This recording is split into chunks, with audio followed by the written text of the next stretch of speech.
और जिस तरह इस देश को बेवकूफ बनाया है पिछले 12 साल में, उसके बाद तो कोई आपसे चाय भी नहीं खरीदेगा। और उसके बगल में फिर होम मिनिस्टर का समोसे का ठेला लगाना पड़ेगा होम मिनिस्टर को। और दिल्ली पुलिस से मेरी रिक्वेस्ट है, जिस दिल्ली पुलिस ने बच्चों को बेरहमी से पीटा, लड़कियों को बेरहमी से पीटा, लड़कियों के कपड़े फाड़कर उन्हें पीटा, पूरी दुनिया में आपकी तू हो रही है, पूरी दुनिया में आपकी बदनामी हो रही है। फिर आप पे हो बदनामी के लायक, लेकिन आपके वजह से इस देश की भी बदनामी हो रही है। इस देश की कैसी पुलिस है, आपके वजह से हमारे भारत देश का नाम बदनाम हो रहा है। तो सुधर जाइए, दिल्ली पुलिस वालों भी सुधर जाइए, अपने देश की बदनामी मत करिए। और हो क्या रहा है, ये बीजेपी वाले क्या कर रहे हैं, दिल्ली पुलिस क्या कर रही है, चारों तरफ पत्थरों से भरे ट्रक लाकर खड़ी कर रही है। बीजेपी वाले अपने गुंडे भिजवाकर वही पत्थर दिल्ली पुलिस वालों पर फिटवा रही है। तो बीजेपी वाले पुलिस को पीट रही है, पुलिस हमें पीट रही है। तो पुलिस वाले आप लोग भी थोड़ा दिमाग लगाओ। हम लोग तो अपनी इज्जत करते, आपको तो पीट रहे, भाजपा के गुंडे आपको पीट रहे हैं। जिन लोगों से आप ऑर्डर ले रहे हो, जिन लोगों के ऑर्डर पर अपने 12-12 साल की लड़कियों का सर फोड़ा, वही लोग आपको भी पिटवा रहे हैं। तो अभी भी वक्त है, आप भी हमारी साइड में आ जाइए, आप भी हमारी साइड में आ जाइए। क्योंकि आपकी जो पेमेंट आती है हर महीने, वो पीएम केयर फंड से नहीं आती है, वो अडानी के ऑफिस से नहीं आती, वो हमारे टैक्स के पैसे से आती है। और आप किसी एक पार्टी की पुलिस नहीं हो, आप इस देश की पुलिस हो, आप किसी एक पार्टी की पुलिस नहीं हो। अगर आपको एक पार्टी की पुलिस बननी है तो जो खाकी वर्दी है, उस खाकी वर्दी को निकाल दीजिए, बीजेपी हेडक्वार्टर के सामने चले जाइए और वहां चिल्लाइए, मैं भी चौकीदार। खाकी वर्दी को बदनाम मत करिए, उस वर्दी की कोई इज्जत है। आपकी करतूतों के कारण, आपकी ब्रूटैलिटी के कारण, भाई थोड़ी देर पहले बढ़ा देते यार, ध्यान नहीं यार बोलने में। तो आपकी ब्रूटैलिटी के कारण उस वर्दी पर दाग लग रहा है। मतलब मुझे तो ये समझ में आता है, जिन दिल्ली के पुलिस वालों ने 12-12 साल की लड़कियों के सर फोड़े, वो घर जाकर अपने बच्चों को क्या कहते होंगे। घर जाकर उनके बच्चों को लगता होगा पापा आज ड्यूटी से आए, पापा ने चोरों को पकड़ा होगा, पापा ने क्रिमिनल्स को पकड़ा होगा, पापा ने गुंडों को पकड़ा होगा। लेकिन पापा क्या करके आए, पापा 12 साल की बच्ची का सर फोड़कर आए। पापा क्या करके आए, पापा क्या करके आए, पापा लड़कियों के कपड़े फाड़कर उनको पीट रहे थे। पुलिस वालों के बच्चों को लगता होगा कि पापा तो हमारे हीरो है, लेकिन पापा ने जो 20 जुलाई को काम किया ना, वो गुंडों वाला काम है, वो हीरो वाला काम नहीं है। वेरी सॉरी टू से दिस। नहीं, पापा बिके हुए नहीं है, पापा की मजबूरी है, पापा की मजबूरी है। जो ऊपर से ऑर्डर आता है, वो कैरी करना पड़ता है। लेकिन भले ही आपके ऊपर से जो भी ऑर्डर आए, कहीं ना कहीं आपको भी तो आपकी अंतरात्मा की सुननी पड़ेगी। कैसे आपका मन मान जाता है, कैसे आपका मन राजी हो जाता है 12 साल की लड़की का सर फोड़ने के लिए, कैसे आप तैयार हो जाते हो लड़कियों के कपड़े फाड़ने के लिए, कैसे। कहीं ना कहीं तो आपको भी सोचना चाहिए ना, ये ऑर्डर सही है या नहीं है।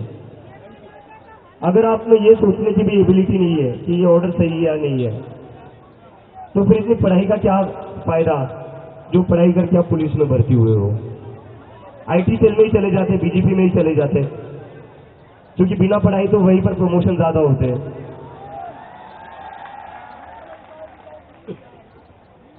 और मैंने एक पोस्टर देखा सोशल मीडिया पर ना, एक पोस्टर काफी वायरल हो रहा है, जो काफी सही पोस्टर था। वो पोस्टर क्या था, वो पोस्टर था बीजेपी वालों के लिए कि स्टूडेंट्स से इसलिए पेड़ दिया, अगर रेपिस्ट होते तो एमएलए या एमपी बना देते।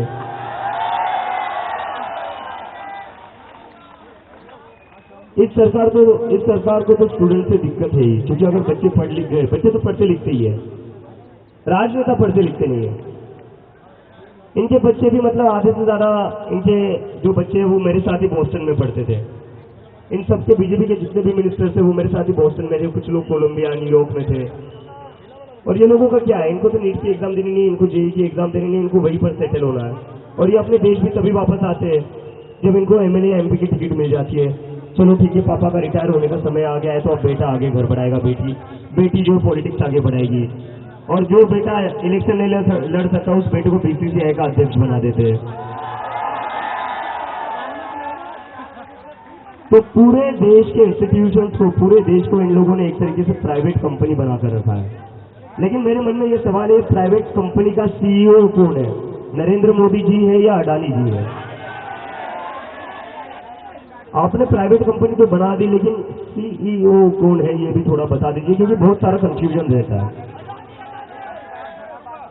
क्योंकि सारे टेंडर, सारे कॉन्ट्रैक्ट तो किसको मिलते हैं? किसको मिलते हैं? अब मोदी जी इतने सेल्फलेस तो हो नहीं सकते कि वो खुद का घाटा करके अदानी जी को सारे कॉन्ट्रैक्ट दे दे। देखिए मोदी जी, मैं यही कह रहा हूं आपको, धर्मेंद्र प्रधान का इस्तीफा ले लीजिए, वरना बहुत आगे जाएगी बात। फिर बात धर्मेंद्र प्रधान तक नहीं रहेगी, आपके सारे काले चिट्ठे निकाले जाएंगे। किस तरह से आपने इस देश के जंगलों को बेचा है, देश के एयरपोर्ट को बेचा है और एक इंसान को दे दिया। इस देश की जनता गरीब से गरीब होते जा रही है और एक इंसान है, बस एक ही इंसान है जो अमीर होते जा रहा है, बाकी पूरी जनता गरीब होते जा रही है। मोदी जी का तो क्या है, वो फकीर आदमी झोला उठाकर नहीं चलेंगे। लेकिन मुझे लगता है उनका वो झोला भी जो है ना, वो 10 लाख का होगा, जिस पर मोदी मोदी मोदी मोदी लिखा हुआ होगा। डिजाइनर झोला होगा, वो डिजाइनर झोला होगा। तो मोदी जी, मेरी आपसे फिर से रिक्वेस्ट है, धर्मेंद्र प्रधान का इस्तीफा ले लीजिए, वरना बात सिर्फ धर्मेंद्र प्रधान के इस्तीफे की नहीं रहेगी, बात आपके इस्तीफे पर भी आ जाएगी। और वो आएगी, जैसी आपकी हरकतें आएगी, वो इतना तो मैं आप लोगों को कहता तो आएगी बात।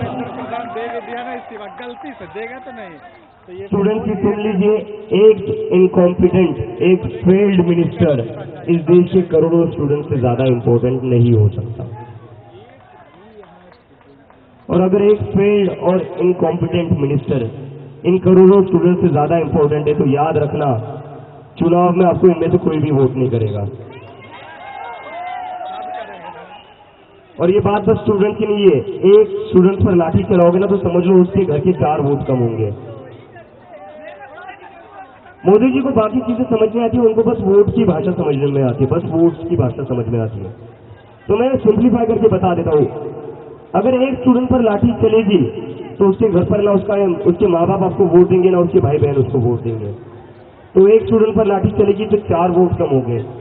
और वैसे भी आपको वोट मिलकर कितने वोटों से आप प्रधानमंत्री बनते हो? 35-40% वोट से वोट शेयर से आप प्रधानमंत्री बने हो। 60% देश की जनता तो वैसे भी आपके खिलाफ है।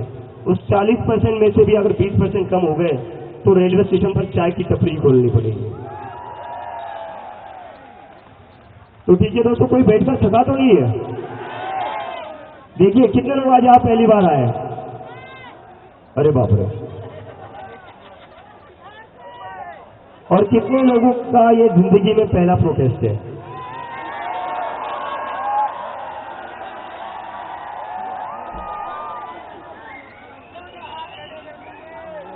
This is really nice, this is really nice.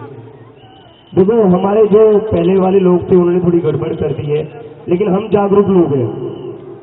मैं देख रहा हूं कैसे एक तरफ से दिल्ली पुलिस क्रूएल्टी करती है, ब्रूटैलिटी करती है, और उसके बदले में हम इस सरकार का मजाक उड़ा रहे हैं।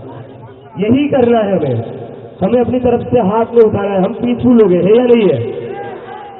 हम महात्मा गांधी के रास्ते पर चलने वाले लोग हैं, है या नहीं है? हम हिंसक लोग नहीं, हम गुंडे नहीं है। गुंडे कौन है? गुंडे बीजेपी वाले हैं। हम लोग यहाँ शांति से बैठे रहेंगे, और किसी को अगर लग रहा होगा कि हम कब तक बैठेंगे और यहाँ पर बैठे रहकर करना क्या है यार, ऐसे थोड़ी ना बैठे रहेंगे। जब भी आपके मन में ये सवाल आए तो ये बात जरूर याद रखना, मैं यहाँ पर 34 दिनों से बैठा हूँ। ये जो हमारी पूरी टीम है यहाँ पर 34 दिनों से बैठी हुई है। तो अगर 1 या 2 दिन आपको यहाँ बैठकर लग रहा होगा कि यार यहाँ पर बस बैठे हुए हैं, कुछ हो नहीं रहा है, अगर हम ये सोचते कि यहाँ बैठकर कुछ होगा नहीं, बस बैठे रहने में क्या पॉइंट है, तो आज इतने सारे लोग यहाँ आते नहीं। आज देश भर में आंदोलन नहीं होता। पीस और नॉन वायलेंस में बड़ी ताकत है, देर लगता है, पीस और नॉन वायलेंस से देर लगती है, शॉर्टकट नहीं है वो, शॉर्टकट नहीं, हार्ड वर्क। तो पेशेंस और रिजिलियंस बहुत ज्यादा जरूरी है। लेकिन मैं अगर कहता हूँ आपको, मैं ये गारंटी से कहता हूँ, अगर हम ऐसे ही पीसफुली और नॉन वायलेंस के थ्रू यहाँ बैठे रहना, जीत हमारी होगी और धर्मेंद्र प्रधान का इस्तीफा लेकर ही यहाँ जाए, यहाँ से जाए। ठीक है दोस्तों, तो भारत माता की इनकलाब, वंदे, जय जय जय जय जय Bhim. Thank you very much. अभी मैं थोड़ा बैठ जाता हूँ, बहुत थका हुआ हूँ। लड़ेंगे हमारे बीच प्रमोद